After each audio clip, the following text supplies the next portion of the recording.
Shalom, selamat malam buat teman-teman dan rekan-rekan sekalian. Pada kesempatan malam hari ini kembali saya menyapa kita semua di dalam ruang digital. Kembali kita belajar kebenaran firman Tuhan sebagai kaum awam. Kiranya kita juga terus mau menuntut diri kita untuk semakin hari mengenal Kristus di dalam kebenarannya, ya.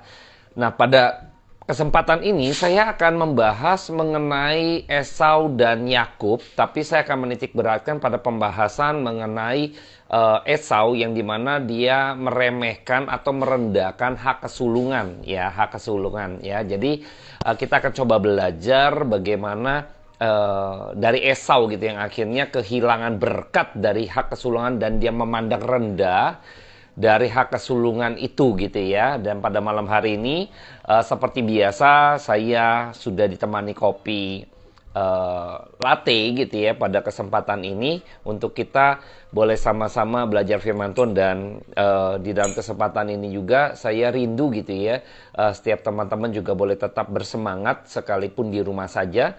Sebelum kita mulai pembelajaran kita hari ini, kita seruput dulu kopinya. Teman-teman ngopi, bikin kopi di rumah saja, oke?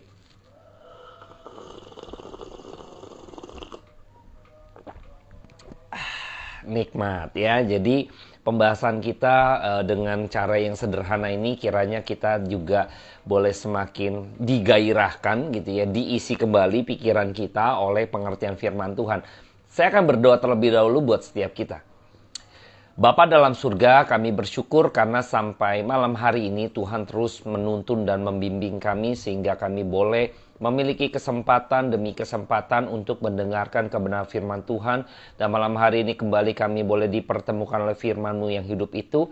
Dan kami mohon belas kasih daripada Tuhan, tuntun kami Tuhan, kaum awam, domba-domba-Mu yang begitu rentan Tuhan, yang begitu lemah. Tapi biarlah pada malam hari ini kuasa firman Tuhan, perkataan Allah sendiri yang boleh berbicara atas setiap kami.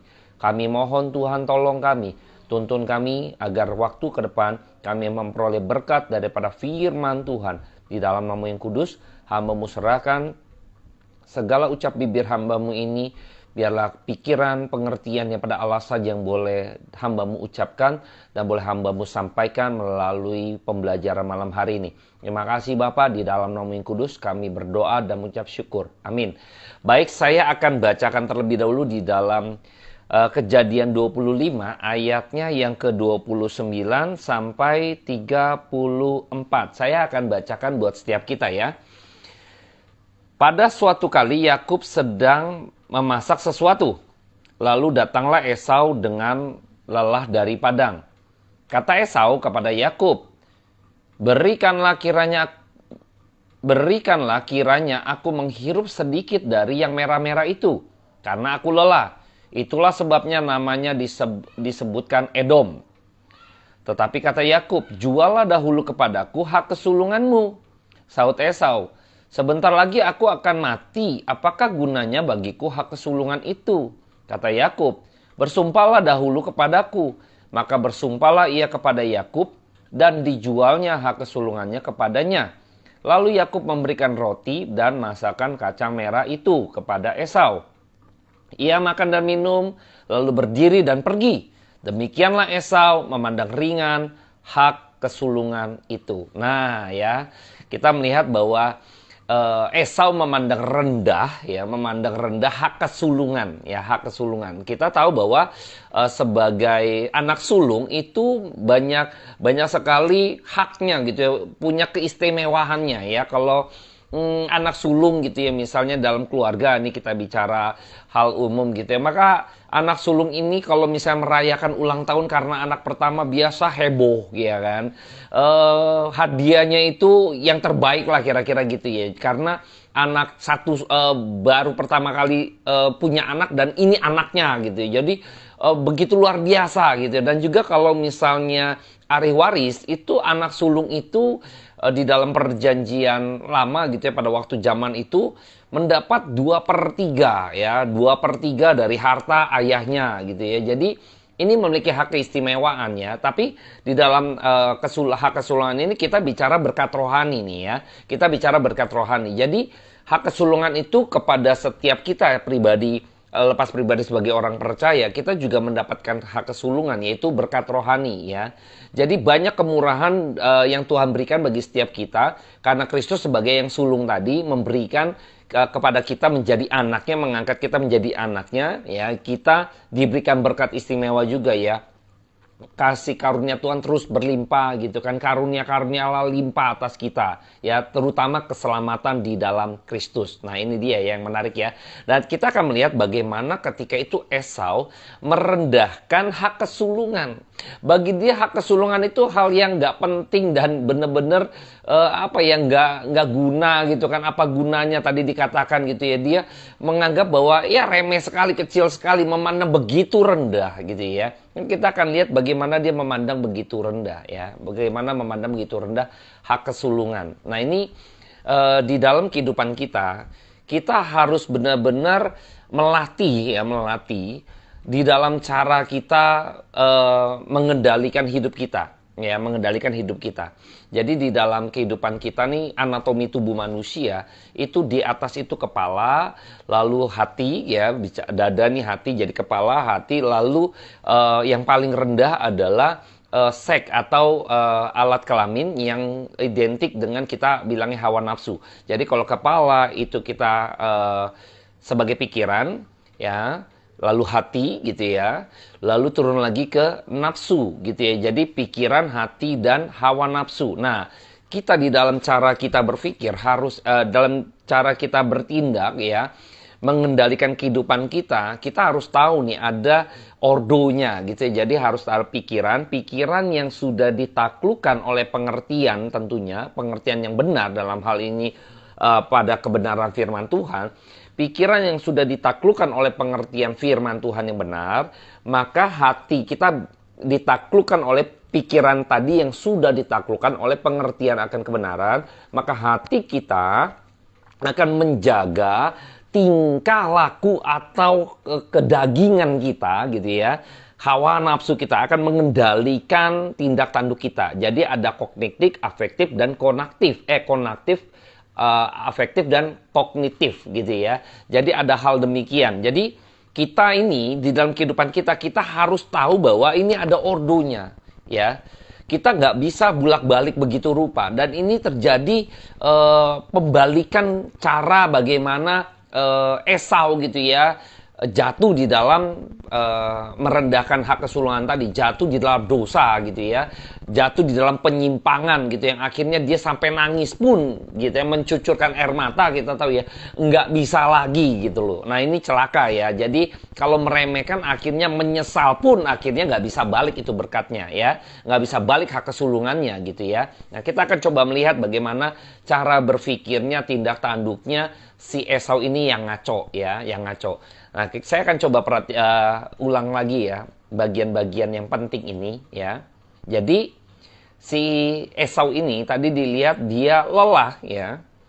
Dia lelah, lalu dari padang dia capek, mungkin berburu lalu nggak dapat hasil gitu ya, nihil gitu ya. Lalu ngelihat Yakub yang sedang masak yang begitu merah-merah gitu ya. Ini merah-merah juga membangkitkan selera. Kalau kita makan pedas ya, yang suka pedas, kalau kita makan sesuatu yang kuahnya pucet itu kayaknya seleranya nggak bangkit. Biasanya tuh kalau masakan Padang tuh warnanya menggiurkan gitu ya, kuning kemerah-merahan gitu ya, ada nuansa pedas. Itu jadi kayaknya membangkitkan selera makan gitu ya. Jadi ini bicara merah-merah gitu ya, ini membangkitkan selera makan. Jadi si Esau ini melihat gitu ya kan, melihat apa yang dimasak oleh Yakub gitu ya, yang merah-merah itu gitu ya, dia pengen tuh ya kacang merah gitu ya, dan dia menginginkan sekali. Nah di sini kita tahu bahwa Esau dikendalikan oleh hawa nafsunya.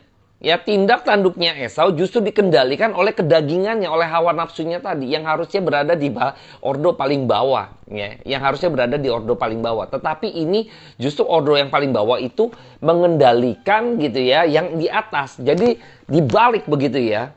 Kan harusnya pikiran, hati, lalu kedagingan ya.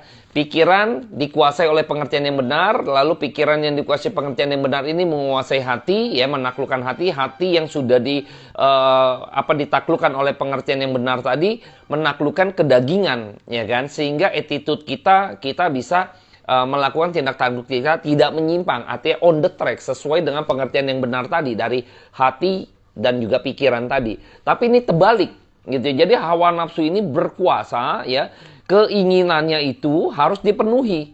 Jadi hawa nafsu ini mendirect hatinya, gitu ya, hati daripada si Esau, gitu ya, sehingga pikirannya kacau balau ini udah menyimpang, sehingga melakukan penyimpangan, ya, penyimpangan dengan merendahkan demikian. Kita akan lihat ya bagaimana matanya gitu melihat, ini kan kejatuhan dari kedagingan, ini kan jasmania gitu ya, dia mengambil informasi gitu ya, lalu muncul keinginan tadi yang merah-merah tadi.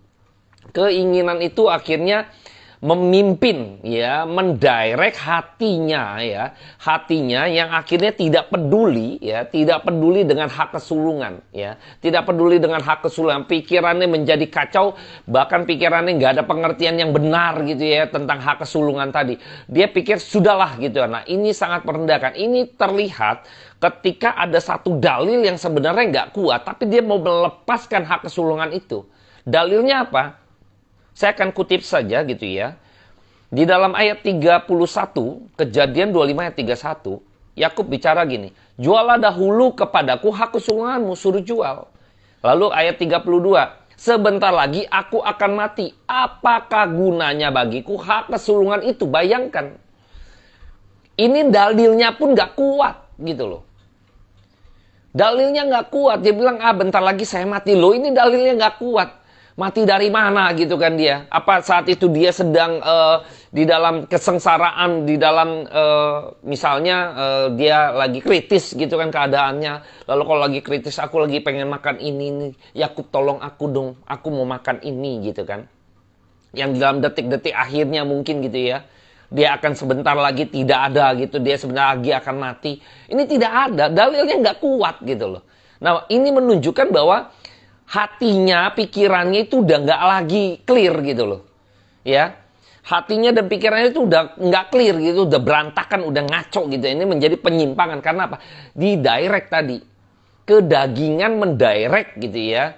Yang seharusnya ditaklukkan justru ini memimpin untuk hidupnya Esau. Bayangkan, kita nggak boleh membiarkan kedagingan kita memimpin hidup kita. Ini udah salah, ini ngaco gitu ya. Ini kita akan lihat ya bagaimana kemiripan ya, kesamaan pada waktu Hawa jatuh dalam dosa, ya, jatuh dalam dosa. Kita akan lihat di dalam Kejadian 3. Saya akan kupas lagi karena di dalam Kejadian 3 itu banyak cerita menarik ya. Cerita menarik yang nggak ada habis-habisnya. Saya lihat ini suatu rahasia ini kaya gitu. Dalam Kejadian 3 ini banyak mengungkapkan banyak rahasia ya. Saya akan kutip saja di dalam Kejadian 3. Kejadian 3 ayatnya yang ke-6, ya, ayat ke-6.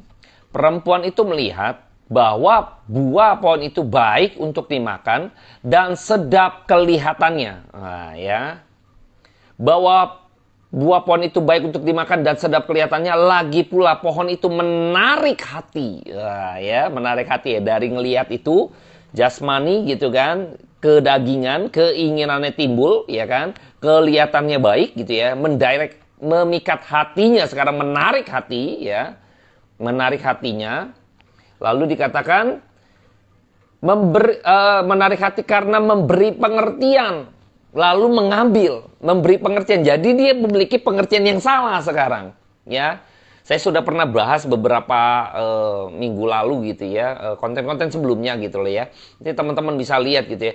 Jadi menarik hati nih, kelihatan ya, buahnya menarik. Akhirnya hatinya dikuasai oleh keinginan tadi, keinginan hawa nafsu tadi.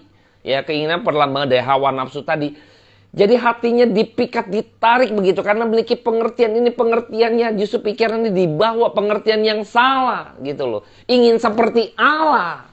Ya, kan ingin seperti Allah, kamu bisa seperti Allah. Ini udah pengertiannya udah terbalik gitu loh, udah nggak bener gitu loh. Nah, makanya terjadi penyimpangan. Akhirnya perempuan itu mengambil buah pengetahuan yang baik dan jahat tadi, akhirnya jatuh dalam dosa. Ini penyimpangan, ya, Penyimpangan terjadi. Kenapa? Karena caranya udah berbeda. Kenapa manusia jatuh dalam dosa, perempuan menyimpang atau Esau menyimpang? Karena hidupnya didirect oleh keinginan dia atau hawa nafsunya dia. Kedagingan mengendalikan hidupnya. Ini bahaya. Bahaya. Hati kita jadi amburadul, pengertian kita udah nggak jernih, ya kan? Pengertian kita udah salah kalau kedagingan memimpin hidup kita. Ordonya jelas ya. Pikiran yang ditaklukkan oleh pengertian akan kebenaran firman Tuhan menaklukkan hati-hati, mengaklukkan seluruh keinginan kita. Sehingga keinginan kita harus linier dengan pengertian yang benar. Pengertian yang benar, kehendak daripada Allah. Ini baru benar. Kalau membiarkan keinginan daging itu mengendalikan hidup, maka hatimu akan rusak, pikiranmu akan gak clear. Nah ini udah terbalik semua. Ya, saya berharap kita belajar dari kejadian ini. Esau tuh menganggap remeh begitu rupa, gampangin gitu loh. Gampangin ya, gampangin aja gitu. Bayangkan. Ini juga bayang-bayang daripada yang merah-merah ini, kacang merah ya, bubur kacang merah gitu ya. Ini bayang-bayang juga sebenarnya penggambaran dari bangsa Israel. Kita tahu ya bangsa Israel begitu keluar daripada Mesir. Mereka tuh masih, mereka bersungut-sungut gitu ya. Akhirnya kita tahu bahwa generasinya Yosua yang masuk dan generasi di atasnya justru mereka binasa gitu ya, di padang gurun gitu ya, dihukum oleh Tuhan gitu ya, berjalan begitu rupa sampai akhirnya muncul generasi baru yaitu Yosua dan akhirnya masuk gitu ya. Sedangkan generasi di atasnya itu tertinggal di padang gurun. Nah ini bicara juga karena mereka bersungut-sungut ketidaksetiaan mereka, lalu mereka mengingat gitu ya. Mengingat apa? Mengingat akan masa di mana mereka menjadi budak, mengingat akan kenyamanan mereka sekalipun menjadi budak gitu ya. Ini sama seperti Esau gitu, bayang-bayang dari bubur kacang merah ini sebagai bayang-bayang Mesir gitu loh. Perbudakan, dosa. Mereka lebih nyaman, gak apa-apa deh. Jadi budak, tapi nikmat. Nggak apa-apa menjadi orang berdosa, tapi nikmat. Nah ini dia. Ini di Mesir ini bubur kacang merah ini jadi kuliner ikonik gitu ya. Kuliner ikonik kalau kita mungkin Jakarta tuh nasi uduk misalnya gitu ya. Atau nasi goreng ya. Atau sate ya kan. Jadi ada makanan-makanan ikonik gitu ya. Beberapa tempat juga kan ada. Misalnya di Bogor ada toge rebus gitu ya, toge goreng gitu kan. Ada mungkin di Bandung tahu Sumedang dan lain sebagainya. Nah, ada makanan-makanan ikonik. Ya, jadi bubur kacang merah ini ikonik dari Mesir gitu loh. Nah, mereka menginginkan seperti itu. Nggak apa-apa deh, yang penting kita makan enak. Nggak apa-apa jadi budak, yang penting makan tersedia. Nggak apa-apa, bayangkan. Ini kan orang yang penting gitu loh. Hidup enak, nyaman, gak apa-apa. Ini kacau. Nah ini Esau demikian, memandang rendah. Jadi ini penggambaran orang yang masih rindu gitu ya. Orang yang masih tidak bisa melepaskan manusia lamanya. Orang yang tidak bisa meninggalkan, yang masih mau menikmati dosa. Bayangkan ya. Yang masih memilih gitu ya. Dosa, kenikmatan sementara itu. Masih memilih hal-hal jasmani, masih memilih duniawi. Bayangkan. Ini Esau. Esau demikian. Banyak orang-orang yang sudah dikatakan menjadi orang percaya gitu kan. Sudah ke gereja, sudah melayani Tuhan. Kita menjadi orang Kristen. Tetapi masih hidupnya suka hal-hal duniawi.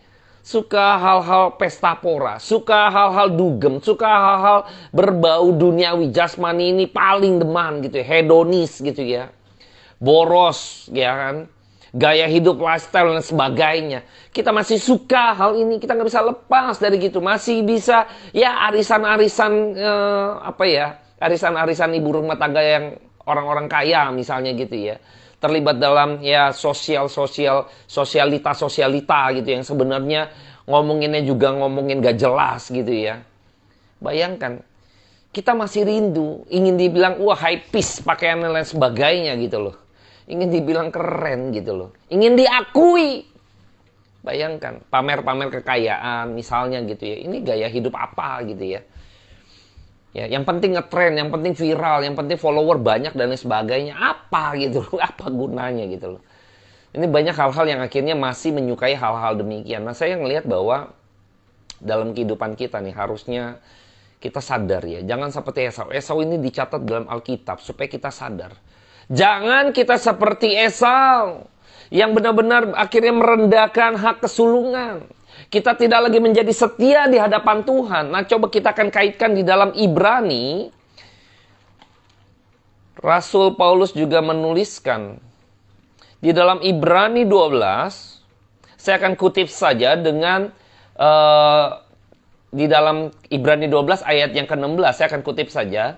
Janganlah ada orang yang menjadi cabul atau yang mempunyai hawa, yang mempunyai nafsu yang rendah seperti Esau, yang menjual hak kesulungannya untuk sepiring makanan. Bayangkan. Dikorelasikan dengan cabul gitu ya. Cabul ini perjinahan gitu ya. Perjinahan artinya itu juga tidak setia gitu ya. Menjadi tidak setia seperti Esau, merendahkan hak kesulungan. Ya. Sudah tidak lagi setia kepada Tuhan, tidak lagi setia kepada pimpinan Tuhan, tidak lagi setia pada kehendak Tuhan, tidak lagi setia menjadi pengikut Kristus dan murid Kristus. Kita sudah menyimpang, sudah selingkuh, sudah lagi tidak setia. Cabul, perjinahan, itu perlamaan tidak setia kita di hadapan Tuhan. Bukan berarti kita melakukan hubungan seks gitu ya. Tidak demikian, tapi kita sedang tidak setia di hadapan Tuhan. Kita sudah tidak lagi mencintai Tuhan sungguh-sungguh. Kita tidak lagi mengikuti Tuhan sungguh-sungguh. Kita tidak lagi benar-benar memiliki kasih mula-mula seperti dulu. Waktu kita dibenangkan, waktu kita mendapatkan anugerah daripada Tuhan. Ketika kita begitu berkobar-kobar untuk melayani Tuhan. Untuk benar-benar hidup suci kudus di hadapan Tuhan. Lalu ketika dalam perjalanan kita, kita sudah mulai lemah iman. Lalu kita akhirnya melihat, menyimpang, melihat dunia tawarkan apa, lalu kita mencoba mengtoleransi, kita mencoba untuk mengiyakan dulu gitu ya, kita membuka ruang untuk supaya tawaran itu masuk.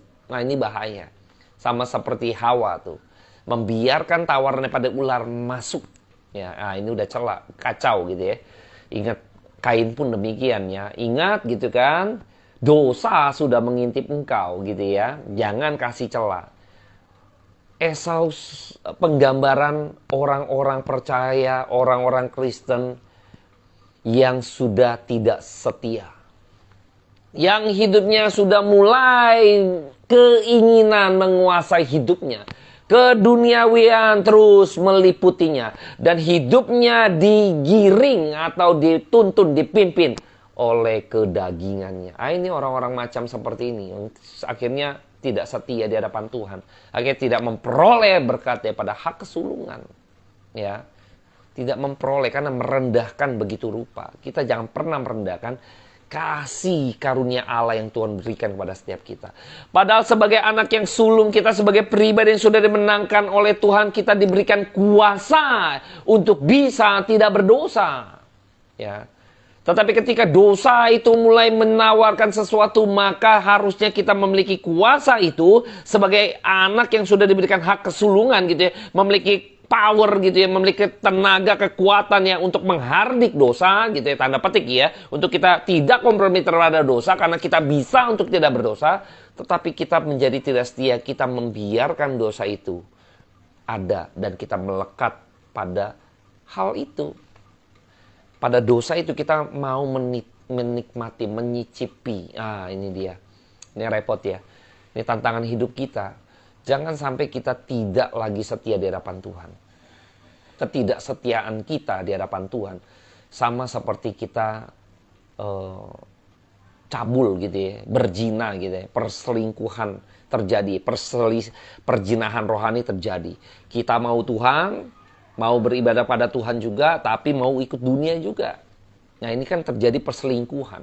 Ini terjadi perjinahan rohani nih, ya.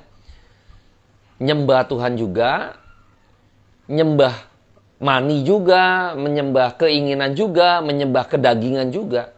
Nah, ini repot. Nggak bisa, ikut Tuhan nggak bisa. Kedagingan kita harus kita matikan. Maka ketika Anda dan saya mendengar kejadian kisah Esau ini, harusnya kita menjadi peringatan akan kita pikir baik-baik. Ya, kita pikir baik-baik. Mengapa dikatakan bahwa Esau merendahkan gitu ya? Saya kutip kembali bahwa ketika dikatakan di dalam ayat yang ke-34, demikianlah Esau memandang ringan hak kesulungan itu. Menanggap ringan, jadi nggak ada masalah, nggak peduli, bodoh amat. Ini terlihat ketika di ayat ketiga yang sebelumnya. Saya akan bacakan ayat 34-nya secara utuh ya. Lalu Yakub memberikan roti dan masakan kacang merah itu kepada Esau. Ia makan dan minum. Lalu setelah makan dan minum, lalu ia berdiri. Esau berdiri ya. Esau berdiri. Lalu berdiri dan pergi. Bodoh amat. Nggak peduli.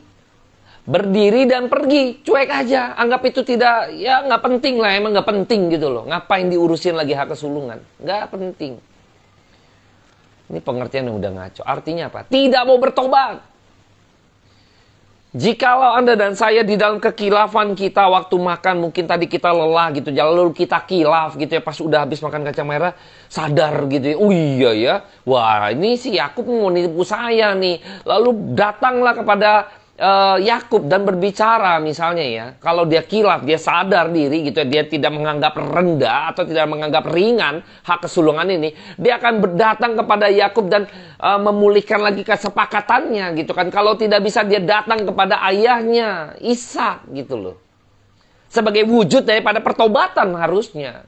Papa, tadi Yakub tipu saya, Papa. Tadi saya lagi capek-capeknya, lalu dia ngadakan satu perjanjian, kesepakatan yang sebenarnya saya tidak memiliki satu dalam kondisi yang cukup baik gitu loh, Pak. Maka ini kesepakatan harus dibatalkan, Pak. Kalau Ishak tahu kan akan dibatalkan misalnya. Kan bisa demikian. Ya kan? Tetapi lihat, tidak peduli. Makanya begitu nganggap remeh sekali. Ini seperti menggambarkan bahwa ini ada orang Kristen yang benar-benar nggak mau bertobat. Benar-benar menganggap remeh, nggak apa-apa begini. Ini orang-orang yang sudah kompromi dengan dosa. Nggak apa-apa gitu loh. Bayangkan gitu ya, ini repot kayak gini. Orang kalau sudah kompromi dengan dosa gitu ya, ya sudah, ini nggak bertobat-tobat, akhirnya nangis pun gitu ya. Sampai mencucurkan air mata pun percuma. Akhirnya nggak mendapat berkat yang harusnya dia terima gitu kan.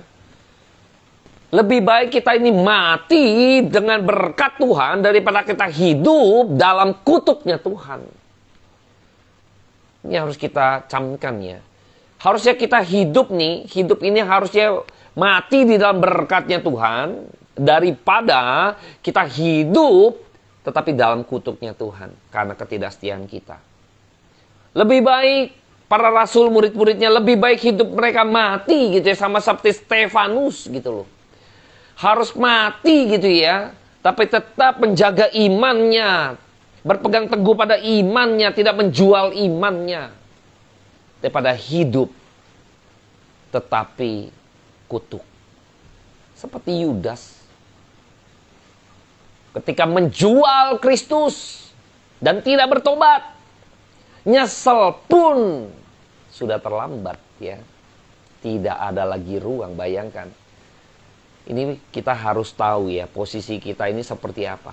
Esau dan Yudas mirip sekali. Dia tidak peduli dan dia tidak mau bertobat. Yudas gitu ya, bukan tidak mau bertobat juga gitu ya. Nyesal pun gitu ya. Kalau tidak lagi memiliki kesempatan. Kalau Tuhan tidak berikan, itu nangis pun, nyesel pun sia-sia. Sia-sia. Petrus kita melihat bahwa juga dia mengkhianati Kristus gitu ya. Untuk berkompromi terhadap orang-orang supaya dia tidak menjadi dikucilkan gitu ya. Dia akhirnya tanda petik untuk dalam kesementaraannya dia hianati Yesus. Aku bukan muridnya. Dalam perjalanan dia bertobat. Ini yang harus kita jalani. Ketika kita tahu mungkin semasa hidup kita, kita sadar, wah ternyata selama ini saya menikmati kacang merah. Saya sudah berkhianat, saya sudah tidak setia lagi di hadapan Tuhan. Saya sudah melakukan perzinahan rohani, saya sudah melakukan perselingkuhan rohani, ketidaksetiaan saya di hadapan Tuhan. Akhirnya kita harusnya bertobat. Datang pada Tuhan, Tuhan ampuni saya. Sama seperti Petrus, bertobat. Bertobat. Harusnya kita demikian. Tetapi Esau lalu berdiri dan pergi setelah dia makan dan minum. Bayangkan, nggak peduli. Ini benar-benar meremehkan sekali ya. Saya berharap kita jangan pernah meremehkan anugerah yang Tuhan berikan kepada Anda dan saya. Jangan pernah sekali-sekali kita memandang rendah karunia yang Allah berikan kepada setiap kita menjadi orang percaya. Ingat, ketika kita menjadi orang percaya, kita diberi kuasa untuk bisa tidak berdosa. Maka harusnya hidup kita, kedagingan kita, keinginan kita harus kendalikan dengan kebenaran firman Tuhan. Dengan pengertian yang benar, pikiran yang clear, dan hati yang dikuasai oleh pikiran yang ditaklukkan oleh pengertian yang benar itu, maka hidup kita bisa kita mematikan keinginan daging, tetapi mengikuti keinginan roh, sehingga hidup kita boleh berkenan di hadapan Tuhan. Ini yang harus kita lakukan. Inilah hak kesulungan yang Tuhan berikan. Bisa tidak berdosa, salah satunya. Ini yang harus kita manfaatkan.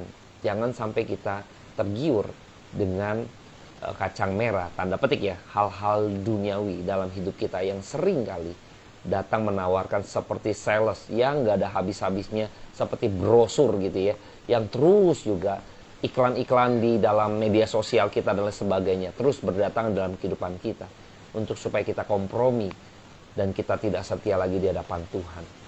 Mari kita kembali, kalau kita sudah mengetahui bahwa hidup saya ternyata sudah tidak lagi seperti sebagaimana mestinya, maka kita harus bertobat. Saya berharap kalau malam hari ini kita ditegur dosa kita, artinya kita diberi kesempatan oleh Tuhan. Dan jangan sama seperti Esau yang akhirnya pergi, yang akhirnya mengabaikan, yang tidak mau bertobat. Kira kita boleh datang tersungkur di hadapan Tuhan dan kita boleh memohon belas kasihan daripada Tuhan, memohon pengampunan daripada Tuhan, sehingga kita boleh kembali menerima berkat daripada hak kesulungan tadi. Saya akan berdoa buat setiap kita.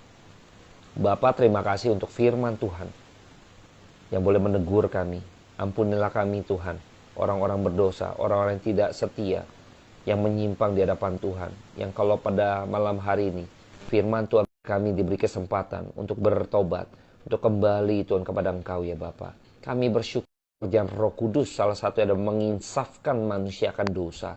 Kira kami boleh Tuhan Yesus kembali kepada Tuhan dan bertobat sungguh-sungguh. Mohon pengampunan-Mu Tuhan atas setiap kami. Kami mengakui segala kelemahan kami, ketidaksetiaan kami di hadapan Tuhan. Ampunilah kami ya Bapa. Terpujilah nama Tuhan, kekal selama-lamanya sampai selama-lamanya. Ya, berkat firman Tuhan yang boleh kami terima pada malam hari ini, boleh terus menjadi bekal akan kehidupan kami sampai kedatangan Kristus kedua kalinya. Amin. Terima kasih teman-teman. Seruput dulu kopinya.